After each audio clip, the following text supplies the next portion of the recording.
Assalamualaikum warahmatullahi wabarakatuh. Kami dari kelompok 3 Angkatan 14 peserta Lasar CPNS 2021 BKPSDM Regional 3 Bandung.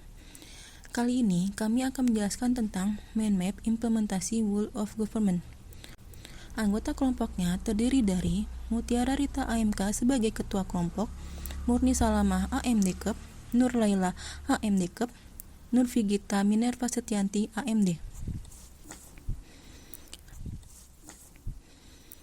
Pengertian Whole of Government itu sendiri yaitu pendekatan penyelenggara pemerintahan yang menyatukan upaya-upaya kolaboratif pemerintahan dari keseluruhan sektor dalam ruang lingkup koordinasi yang lebih luas guna mencapai tujuan-tujuan pembangunan kebijakan, manajemen program, dan pelayanan publik. Adapun keuntungan untuk pemerintah sendiri sebagai media untuk promosi sistem digital pemerintahan, meningkatkan produktivitas pelayanan publik, dan sebagai efisiensi biaya dan waktu. Keuntungan untuk masyarakat yaitu akses lebih cepat karena bisa melalui akses digital. Masyarakat tidak perlu antri lagi ataupun datang pagi-pagi untuk mengambil nomor antrian. Dan untuk efisiensi biaya dan waktu. Selanjutnya akan dijelaskan tentang pola pelayanan publik oleh Murni Salamah. Praktek WOG dalam pelayanan publik dilakukan dengan menyatukan seluruh sektor yang terkait dengan pelayanan publik. Jenis pelayanan publik yang dikenal yang dapat didekati oleh pendekatan WOG itu ada pelayanan yang bersifat administratif, pelayanan jasa, pelayanan barang, dan pelayanan regulatif. Adapun berdasarkan polanya, pelayanan publik dapat dibedakan menjadi 5. Yang pertama itu ada pola pelayanan teknis fungsional. Pola pelayanan publik ini diberikan oleh suatu instansi pemerintah sesuai dengan bidang tugas, fungsi, dan wewenangannya. Pada pola pertama ini, pelayanan yang dilakukan adalah pelayanan sektoral yang bisa jadi sifatnya hanya relevan dengan sektor itu atau menyangkut pelayanan di sektor lain. Yang kedua itu ada pola pelayanan satu atap. Pola pelayanan ini dilakukan secara terpadu pada suatu instansi pemerintah yang bersangkutan sesuai kewenangan masing-masing. Pola ini memudahkan masyarakat pengguna izin untuk mengurus permohonan izinnya, walaupun belum mengurangi jumlah rantai birokrasi izinnya. Yang ketiga ada pola pelayanan satu pintu. Pola ini merupakan pola pelayanan masyarakat yang diberikan secara tunggal oleh suatu unit kerja pemerintah berdasarkan pelimpahan wewenang dari unit kerja pemerintah terkait lainnya yang bersangkutan.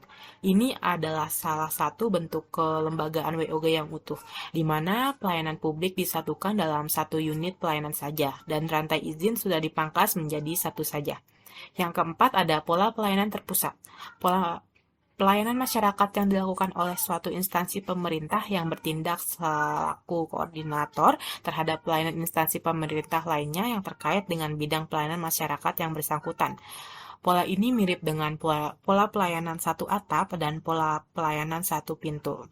Perbedaannya tergantung pada sejauh mana kewenangan koordinasi yang diberikan kepada koordinator.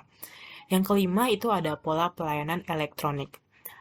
Pola pelayanan yang paling maju dengan menggunakan teknologi informasi dan komunikasi yang merupakan otomatis dan otomatisasi pemberian layanan yang bersifat elektronik atau online sehingga dapat menyesuaikan diri dengan keinginan dan kapasitas masyarakat pengguna.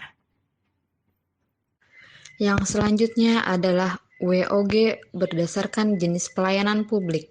Yang pertama, administrasi, yaitu adalah pelayanan publik yang menghasilkan berbagai produk dokumen resmi yang dibutuhkan warga masyarakat, seperti pembuatan KTP, sertifikat tanah, izin praktek, dan lain sebagainya. Yang kedua, pelayanan jasa adalah pelayanan yang menghasilkan berbagai bentuk jasa yang dibutuhkan masyarakat, seperti pendidikan, kesehatan, ketenaga kerjaan, perhubungan, dan lain sebagainya. Ketiga, pelayanan barang adalah pelayanan yang menghasilkan jenis barang yang dibutuhkan warga masyarakat seperti jalan, perumahan, jaringan telepon, listrik, air bersih, dan sebagainya. Yang keempat, pelayanan regulatif, yaitu adalah pelayanan melalui penegakan hukum dan peraturan perundang-undangan maupun kebijakan publik yang mengatur sendi-sendi kehidupan masyarakat. Sekian, terima kasih. Wassalamualaikum warahmatullahi wabarakatuh. Selanjutnya, saya akan memberikan contoh implementasi whole of government di lingkungan pemerintah Kota Bogor. Yang pertama adalah SIBEMO atau aplikasi Simpek berbasis mobile Kota Bogor. Aplikasi ini digunakan untuk melakukan absensi di dalam area unit kerja dengan mengaktifkan GPS pada ponsel, sehingga absensi dilakukan secara real-time dan lebih bertanggung jawab.